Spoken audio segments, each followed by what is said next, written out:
Welcome back, everyone, to Behind the Page. My name is CJ Talarico, and in lieu of another interview, I wanted to do for this episode a retrospective on Kraven's Last Hunt. As you guys know, Spider-Man 2 on the PlayStation recently put out a trailer. We see Yes, Kraven. it did. hmm Oh, yep. Yeah.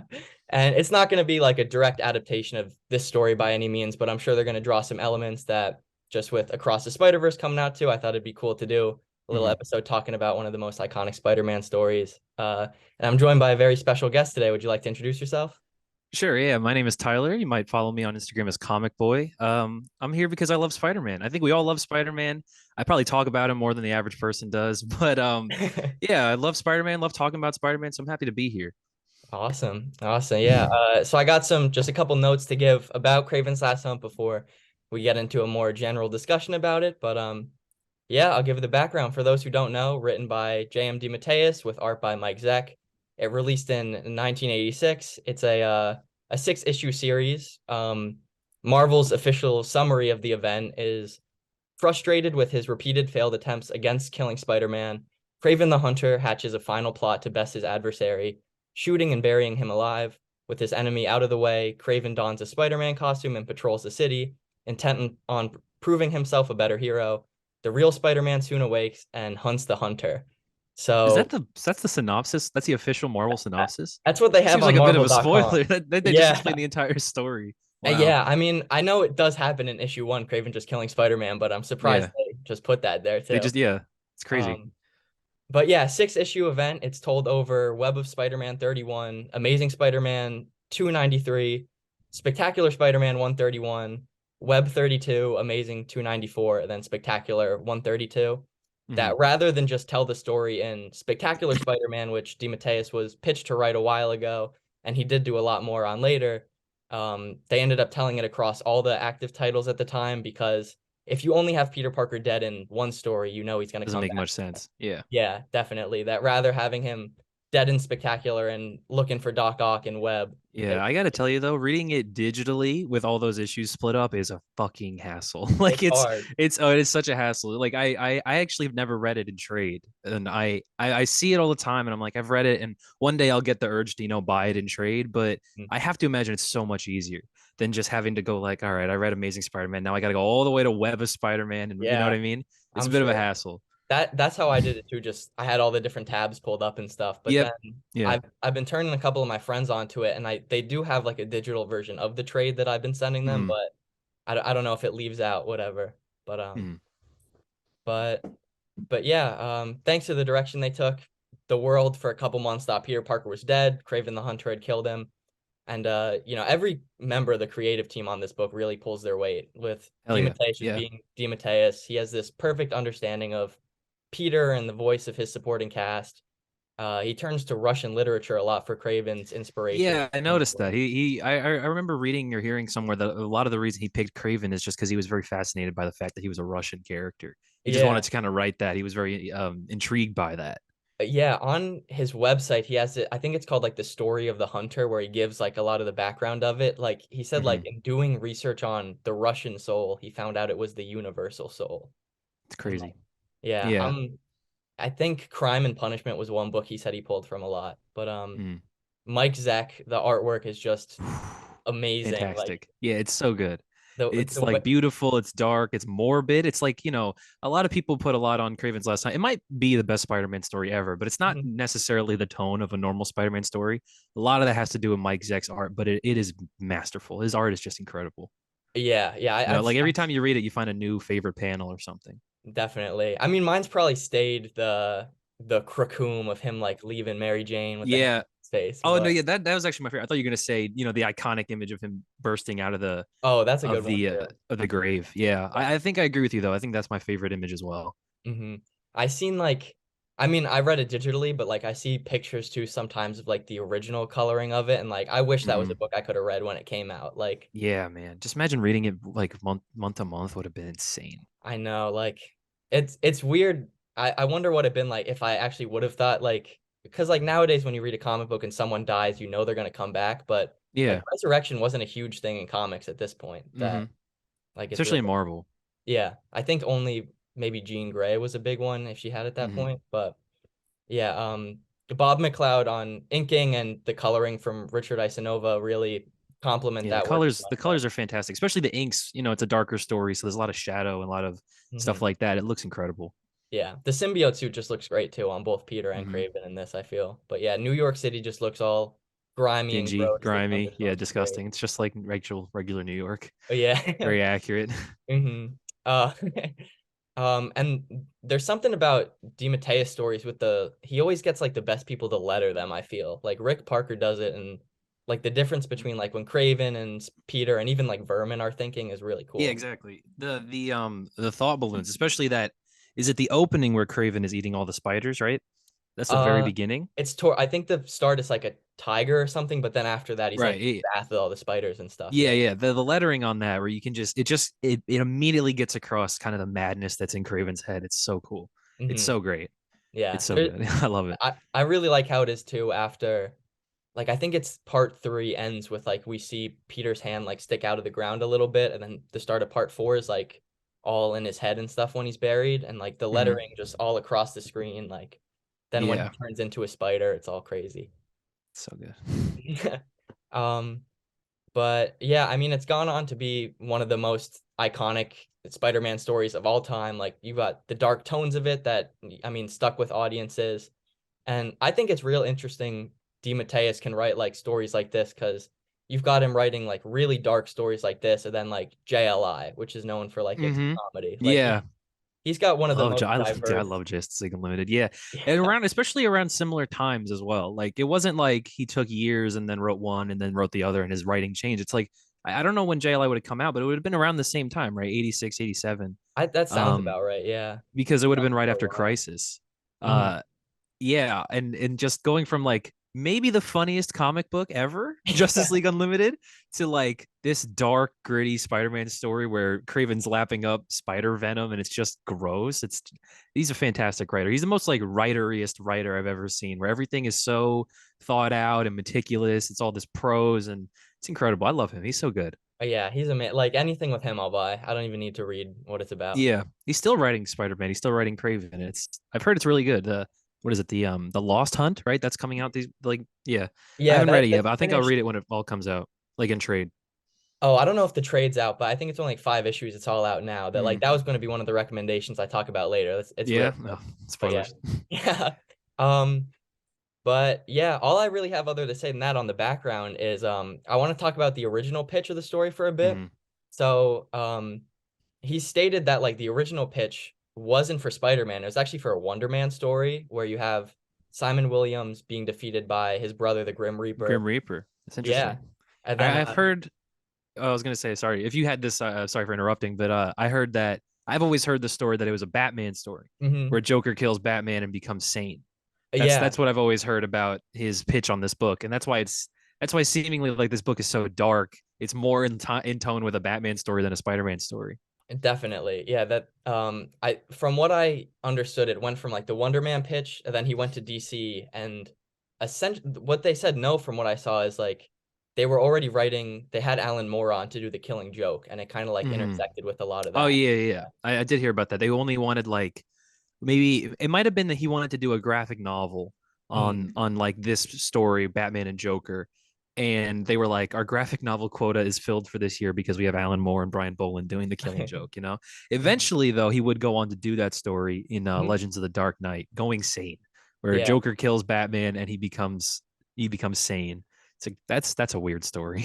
Yeah, that's another like one I was looking at because I was reading that like in preparation for this to see like what's different about it. Because DeMatteis' whole thing is like he really wanted to tell that story of like a hero dying and them crawling out of the grave. And we Mm. never really see Batman like crawl out of a grave or anything in that. Mm. But Well, doesn't he get like sucked? He like floats down a river or something weird. Like yeah, and it's they way find more him. open ended than Peter being shot in the head and buried. Yeah. Uh-huh. I think even at the end of the first one we know he's alive. I think it's more the Mm. Joker thinks he's dead in that. Yeah. But there's a lot of similarities to like the lettering is all crazy with that. Like the lettering with Joker in that story is kind of similar to Vermin in this, I feel, in that like it's just kind of all over the place. Yeah. But Everywhere, and it really displays the madness of them.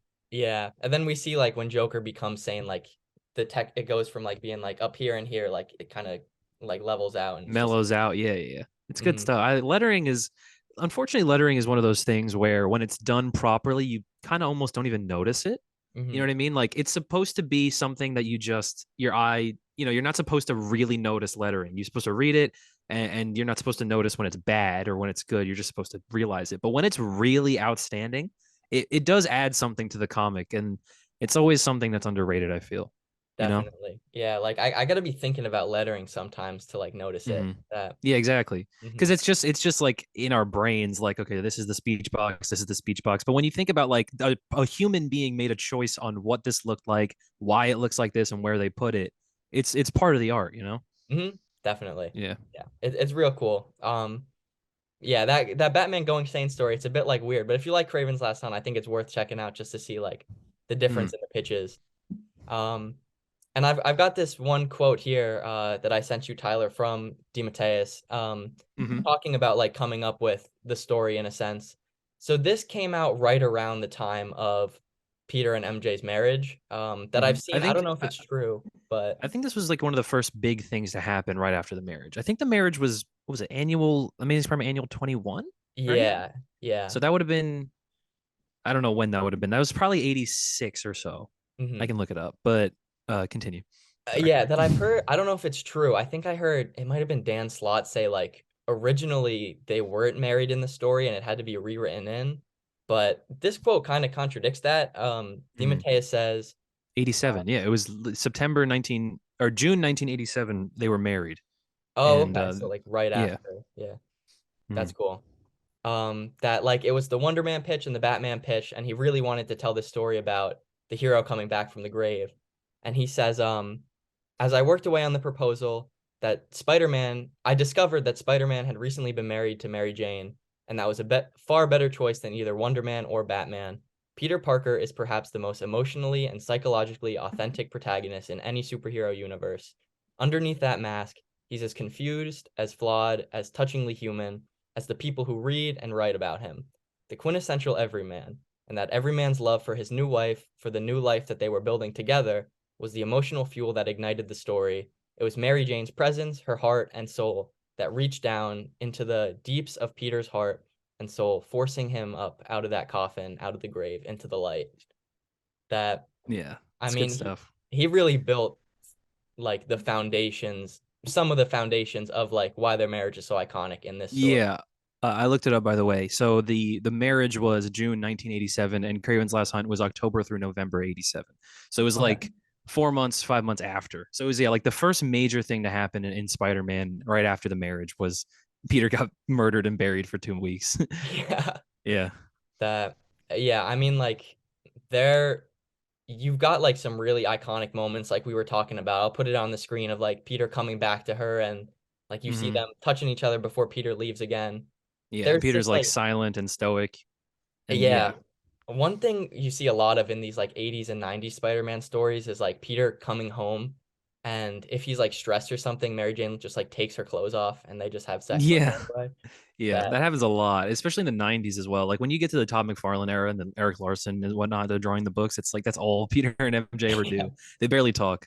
But in like, this, yeah, it's more like, I guess, emotional. Like you mentioned that moment where Peter comes home to MJ and it's silent. They don't really mhm, say much. I don't know if they say anything in those moments, but it's like Peter is saying, they get it across that Peter's like, I don't want to talk about this right now. I have a job to do, but when we get back, I'll be okay. mhm. It's really powerful. Like that he is doing this for her in a way. Definitely. Like, I mean, DeMattei says like straight up, that's what brings him back, Mary Jane. And Mm.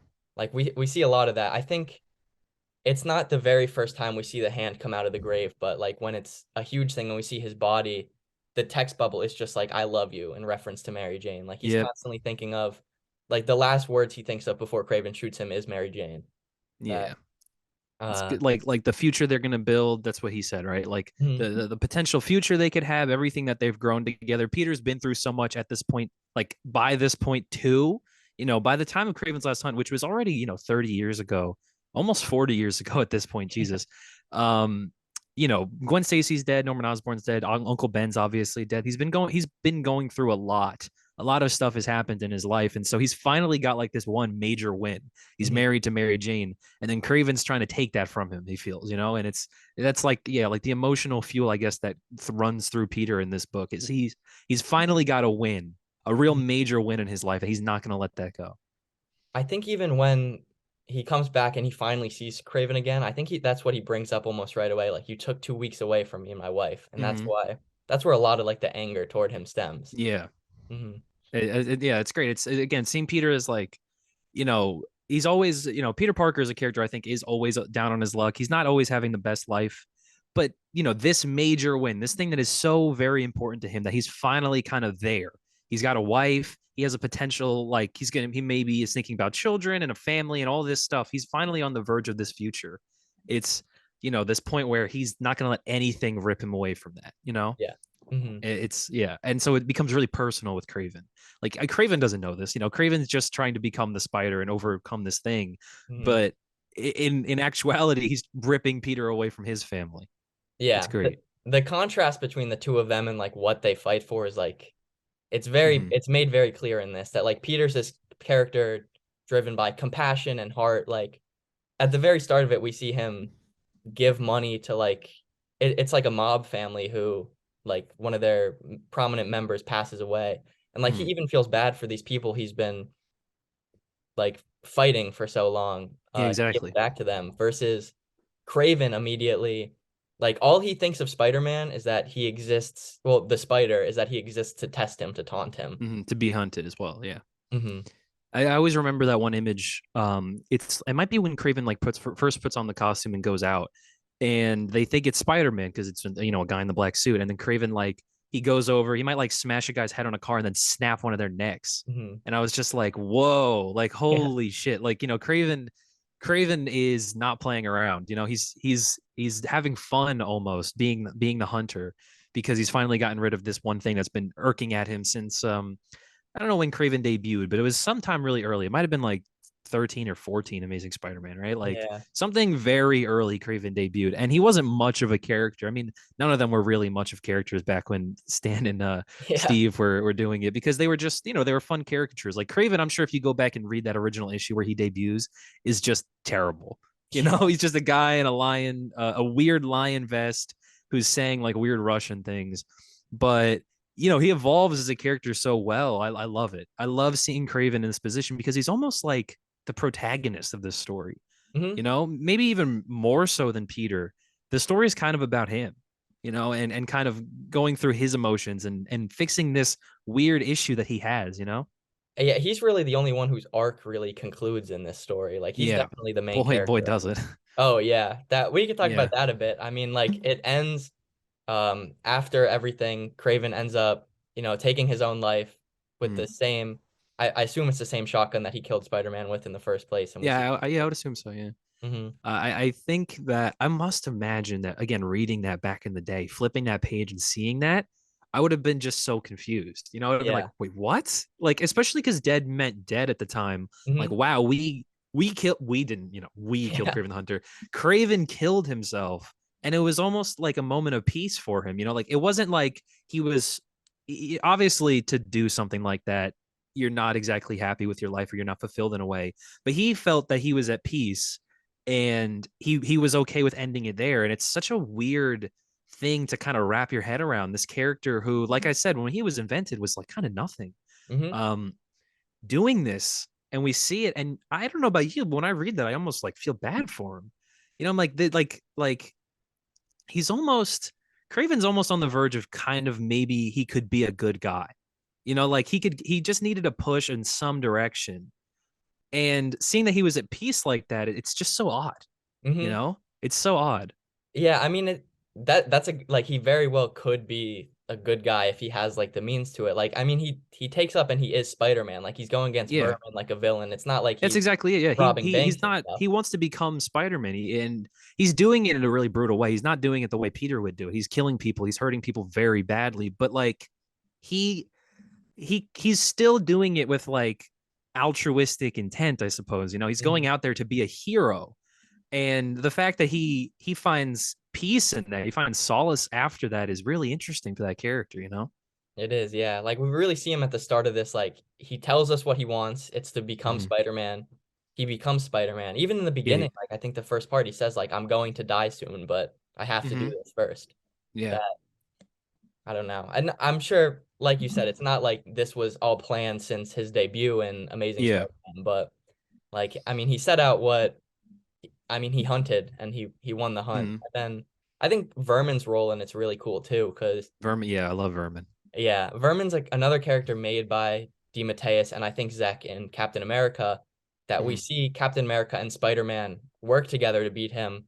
That the dynamic of Kraven taking on this role of Spider-Man and claiming himself to be the superior Spider-Man because he didn't need Captain America's help, he could best Vermin on his own is Hmm. really And interesting. he doesn't even really have powers like that. Like he's very skilled, but he doesn't have spider powers, doesn't have spider sense or super strength or anything like that. So he goes out and he does it with his bare hands. You know, he's the Mhm. hunter.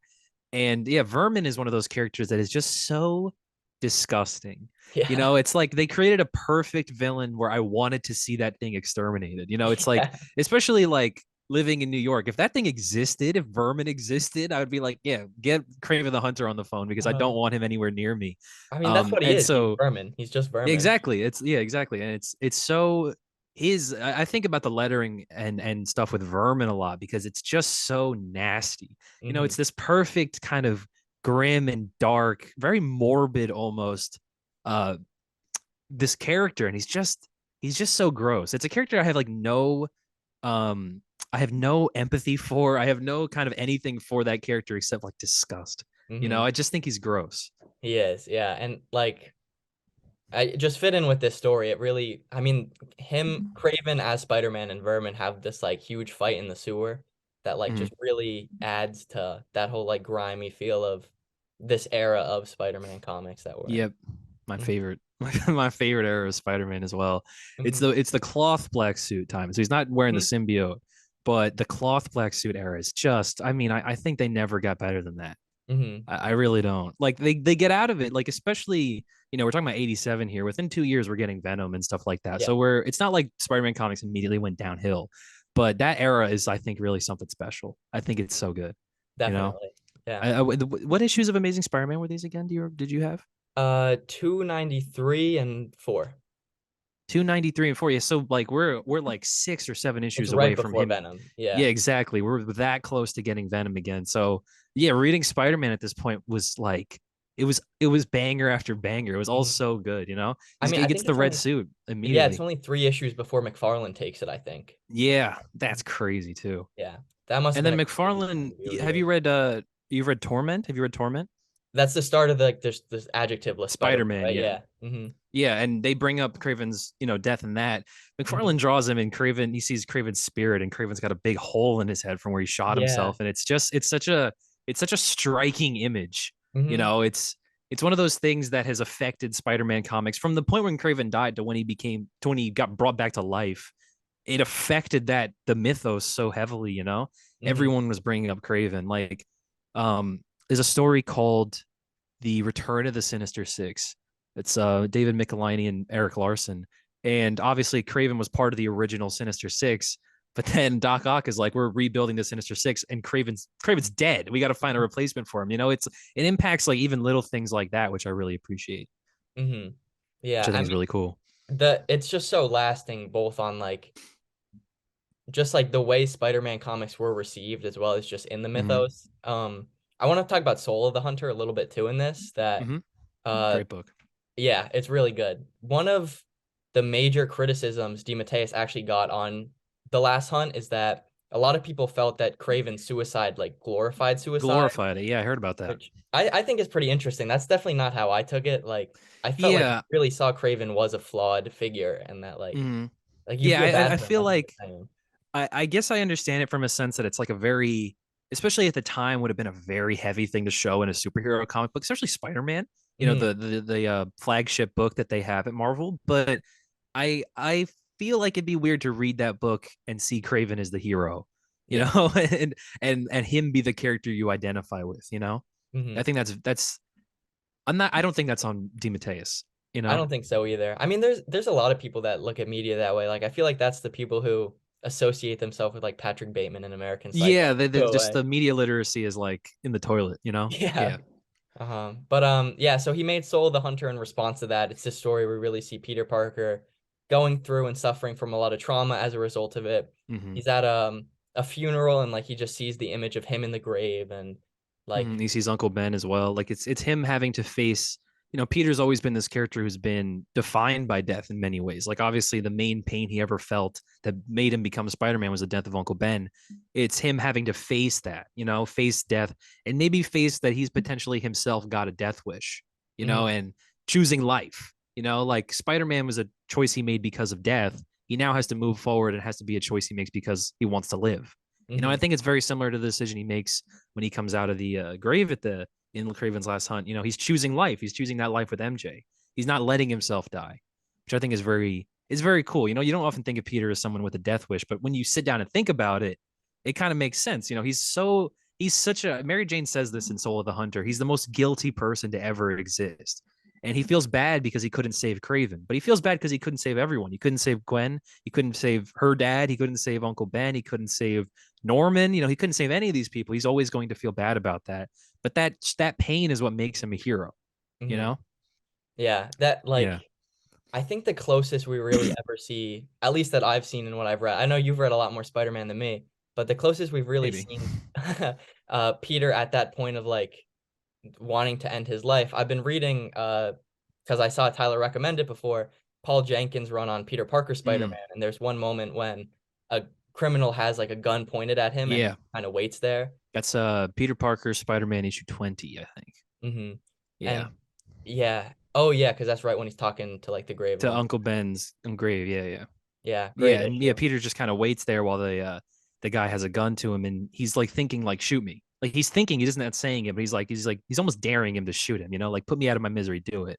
And Hmm. it's very that's a great issue where we kind of dig into Peter's psyche as well. But like in Soul of the Hunter, when we get into Peter's psyche, it's very dark, it's very grim. It's going back. I think that does reunite the entire team of Kraven's Last Hunt, Yeah, right? It's Mateus, Zek, loud. Bob McLeod, right? Hmm. Um, and yeah, digging into what makes Peter tick and the fact that he is a person kind of with PTSD. And of course he is, like think about all the things he's been through, especially by the time he was like 19 or 20. He's gone through a lifetime of trauma, you Yeah, know? yeah. Yeah. That in Soul of the Hunter, he does a lot of like DeMatteis does in some stories. The Lost Hunt too, that I'll talk about, like a lot of really like almost metaphysical and psychedelic stuff. Like we see all Mm-hmm. these imagery. I think the point of it is that like since Craven took his own life, his soul is like in like a lost state almost. You Yeah. see a bunch of the souls of those who took their own lives. Mm-hmm. They're in this like weird just state between like Yeah. not in heaven or hell. It's They're just something like lost. that where because he took his own life, he's neither in heaven or hell. Like his soul has not left the earthly plane. And so this person, it's not exactly clear if it's real or not in this book. Um, but this spirit comes to Peter and says, like, Craven's soul is connected to you because you were the thing that mattered most in his world. And so you're gonna have to help to free Craven's soul. And Peter is so traumatized by what Craven did to him. He's like, no, Mhm. I'm not going to do that. In fact, like I'm happy with like damning Craven to eternal hell because of what he did to me, Mhm. and Peter having to fight through that and be a hero, even though his urges are just to like let Craven suffer. It's the backbone of what makes him Spider-Man. It's Mhm. responsibility. Yeah, it's a really interesting story too, because like there's a lot of points in Spider-Man where we see Peter like overwhelmed with stress and he goes out to like on a web swing for it. But this is one of the few times we like get to sit down and like really watch how it affects his like Mm-hmm. I mean it's really like PTSD he's suffering in this story from I Mm-hmm. mean it was 2 weeks he was under the ground and this is months after Craven's last hunt and we really see how strong it's like still affecting him. Yeah. I Mhm. think it was something like 5 years after though in publication. I think it was maybe Yeah. maybe 4 years. It might have been 91, which, in comic book terms is like, 2 weeks or whatever, three Yeah, weeks, But yeah, it affects Peter. I wouldn't be surprised if it's like, if at the point he's at in the comics now, yeah, it's still affecting him, like, of course it would. That would always traumatize you, you definitely. know? Mhm. I That love it. is. Do you know if is Craven dead right now? Did he die in Nick Spencer's run? I believe. So it's very, I don't honestly. Kraven gets brought back in Grim Hunt, which Okay. is like right after it's during the Gauntlet, which is right after Brand New Day. It's like it's in the 500s. It's in like the late 500s, but it's basically like Kraven's children bring Kraven the Hunter back from the dead. And that's not a great story. It really isn't. It's a bit unfortunate. It's really dark. It's really morbid. It has like a part where Peter uses his sticking powers to stick to like one of Kraven's children's face, and he just rips his hand off and like kind of rips their face off. Jeez. It's yeah, it's really kind of dark. I think that's Mark Waid, um, and Michael Lark, which is a Okay. great creative team, you know. Mhm. Um, but then Craven, the next Craven story they really do is Hunted, which is kind of a sequel to this book, a sequel to the, I guess, sequel of Soul of the Hunter. You know, Craven comes back. I think his son is in there as well. They put Mhm. Peter Black in the black suit and they're just hunting. And I'm pretty sure that book ends with Craven's son accidentally beating Craven to death. I Mm. think they did Okay. kill Craven again. All right. Yeah. I think on League Because of we haven't Comics seen him. it did say like he was dead, but I just wasn't sure. Like, because Mm-hmm. I read in whatever book that was so long ago that I forget. Mm-hmm. But Yeah, yeah, we've Hunted's good. Hunted is good. It's not great, but I'm happy that Spencer did something with Craven because it's like it's one of those things where, you know, if you're gonna bring a character back whose death had such an impact, you need to have the best story possible to do it. And Grim Hunt was not that. It's the way I feel about like Jason Todd, kind of, where I'm like, Mhm. you know, Jason Todd's death had such an effect on Batman, but I don't think Under the Red Hood was a good enough story to justify changing that. And not that I don't think Red Hood has come into a character of his own, just think that, you know, that specific story wasn't that great. I felt that way about Grim Hunt. Hunted was at least an attempt, you Mhm. know, an attempt to do something with Craven after so long. Yeah. And, you know, it was all right. It's Yeah. okay. We've gotten a lot of like I think Craven has like three kids that we've all seen take on Yep. the hunter role and try and kill Spider-Man at different points. Mm, DeMatteis does. I think it's around like 242 or 243. We see something. I believe that one's Alexi that tries to take the role. mm. That like that one's Yeah. a little bit interesting just because we see it plays in with like Chameleon, who we know is Craven's brother, and like at that point, I think he's in Dr. Kafka's like care as like a patient. Mm-hmm. And That's pretty. Ravencroft. Yeah, Yeah. yeah. But yeah, I think that's most of what I have to say about the Last Hunt and Soul of the Hunter. If Mhm. unless there's any other points you want to bring up before giving some No, recommendations. I think it's like a perfect peak of Spider-Man at that time. You know, all Mm, the dark and grim stuff, the stuff that I love. Especially, you know, at that time, everything in comics was getting dark. I mean, we're talking about 87, mhm, year after Watchmen, a year after Dark Knight Returns. That was like the trend with comics as we were getting darker and grittier. And, you know, sometimes they would go too far and sometimes things wouldn't work, but this story works so perfectly, you know, so perfectly for Spider-Man at that specific time. Like we said, you know, this high of him getting married versus this low literally of him being buried. mhm, It's such a great contrast. It's just a fantastic story. It's mhm. probably the best Spider-Man story ever. I've seen a lot of people The say, argument's at least there. It's hard yeah, to say. There's so many good ones, but I'm comfortable with saying that. I'm comfortable with that being out there, you know? Like I would mhm. never argue that. Yeah, I've seen a lot of people say like they don't know if it's their favorite like Peter Parker story, but at least like told within Amazing Spider-Man and like the Yeah, main titles, it's one that of their makes a lot of favorites sense. that.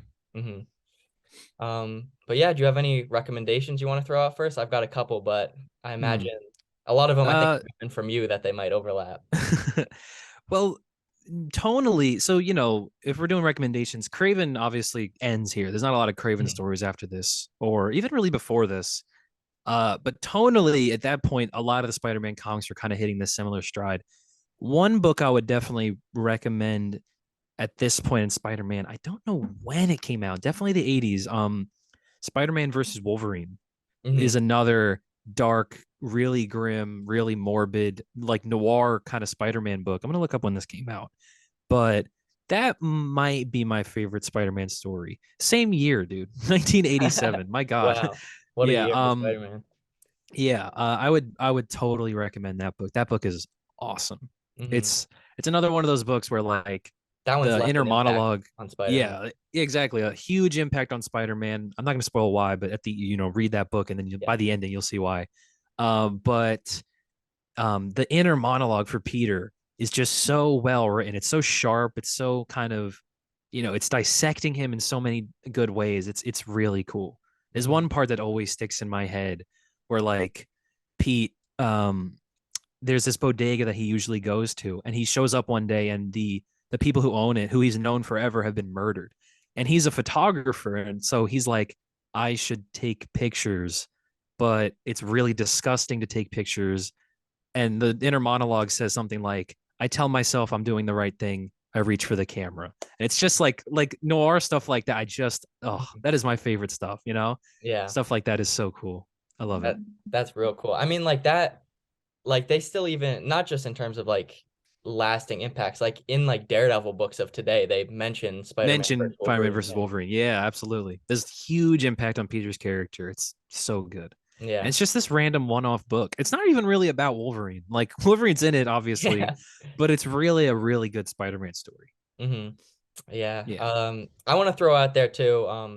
A lot of the rest of DeMatteis does a lot of work on Spectacular Spider-Man after this point, but I want to throw out specifically 178 to 200.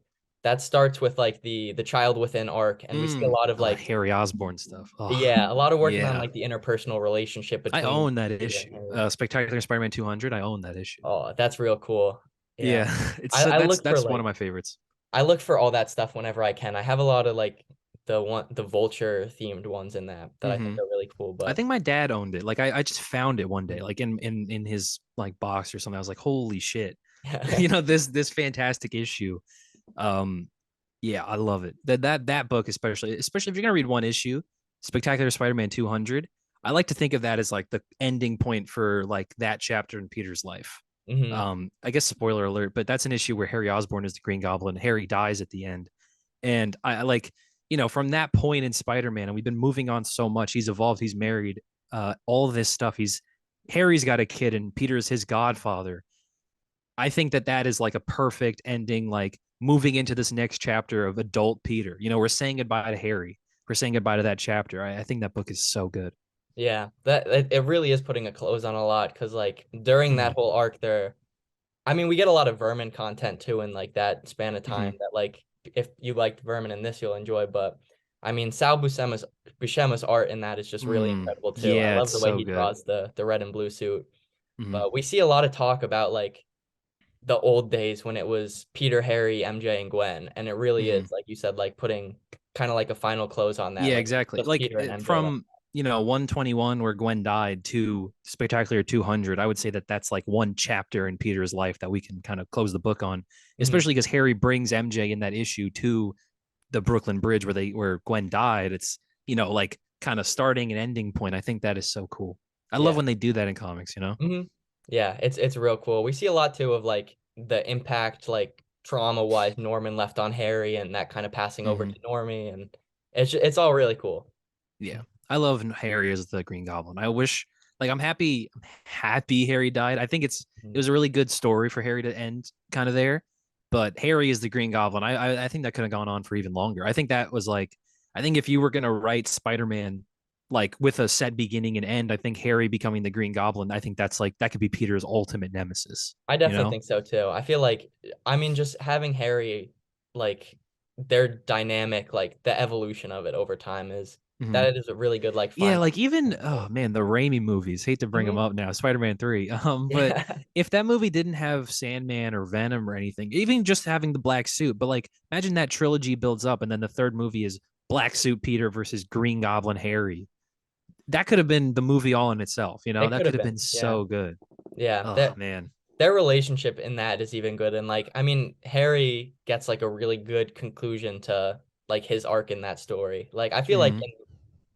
not to like go off on a rant about the Raimi movies, but like we really see in three like a lot of stuff happen with MJ, like her like cheating on Peter, and like they're kind of just off being assholes to each other. But like Yeah. Harry, we really see like his conclusion come to Yeah. an end with that. That is real Yeah. cool. That Uh, would have been such a good movie in an alternate universe. it would have been. I do like that new Goblin costume too. Like to be You honest, like it? I I don't don't like the hate it. ski mask that much. I think That's the fair. snowboard is really kind Yeah. of silly, but I get it. I think a glider. I wonder if they could have just gone with a normal traditional Spider-Man Green Goblin costume. Hmm. But I Like guess not all it doesn't look that metallic-ish, you bad. mean? Yeah, Yeah, I'm that not. that I'm would not a be huge fan cool. of it though. Yeah, that's Me fair. personally. Um, yeah, just one final recommendation. Like I was saying, I do want to throw out. I got issue one of the Lost Hunt here. It's Mhm. like really cool. We don't have Mike Zeck, but penciler Eater Macias. Like it's an Elseworld story set after the final adventure. So Peter Parker doesn't have his powers in this. Him and So MJ. it is. So from what I read, it's when Ben is Spider-Man at that point, and Peter has Yeah, gone off with MJ, and they're gonna have a child. Right? That's when that takes place yeah, they're in Portland, and MJ's during pregnant. the Clone Saga. Yeah, that Ben's the active Spider-Man, but we don't Right. see him in this story. Hmm. DeMatteis also did Ben Riley Spider-Man that I think I can saw like that. Yeah. happen Is concurrently to this, but Yeah, I saw that. Isn't that yeah? That's supposed to happen. Like that's really interesting that they're. mhm. It's so interesting that they would go back to the Clone Saga and add stories to that point, as if there wasn't enough. Yeah, But I know people like that stuff. I'm not a huge fan of Ben Riley, but I know people do like that stuff, and I'm sure Last Hunt is great. I mean, it sounds really cool. yeah, it's real cool. I definitely hope you check it out at some point. Definitely. That yeah, Peter and MJ they moved to Portland, and the antagonist of the story, it's a character called Gregor, who I think is like I want to say it's a friend of Kraven, but it also might Hmm. have been like a servant that I don't know if colleague's the word I should use, but I Hmm. think Gregor's been around since like the 90s. But we see Gregor come back to attack a powerless Peter Gregor, Parker, and we yeah, get like some really great stuff. that's some real JMD Matei stuff. Gregor, I'm pretty sure that that's probably a reference to like Kafka, like Oh yeah. the Metamorphosis. There's the main character in that's Gregor Samsa or something like that. That sounds Hmm. very JMD Matei to reference something like Kafka in his Spider-Man books. You know? Hmm. Yeah, Yeah. Like we see a lot of cool like the psychedelic stuff that we see in like Soul of the Hunter. Like we get some real cool hallucination scenes of like giant spiders and stuff that like we get some like pretty terrifying panels in this that it's definitely it's awesome. if you like how the craziness of Craven's Last Hunt and Soul of the Hunter, this is worth checking out. It sounds awesome. Hmm. I guess the last recommendation I would give is we mentioned it earlier, but Torment, because that book, it's mostly about Lizard. Okay, that book is mostly just about seeing Todd McFarlane draw Spider-Man. Like, and it's gorgeous. It's so cool. There's barely a story, but the it does have to do with Craven's death. There's a character in it called Calypso, which I think was like again maybe a colleague of Craven, maybe a partner of his of some point. She comes back and she's trying to kill the lizard, I think, and it does deal with Craven's Last Hunt, so that's why I would recommend it. But also, just you don't even need to read the words. Just look at the pretty pictures. It's Todd McFarlane at his peak. So Hmm.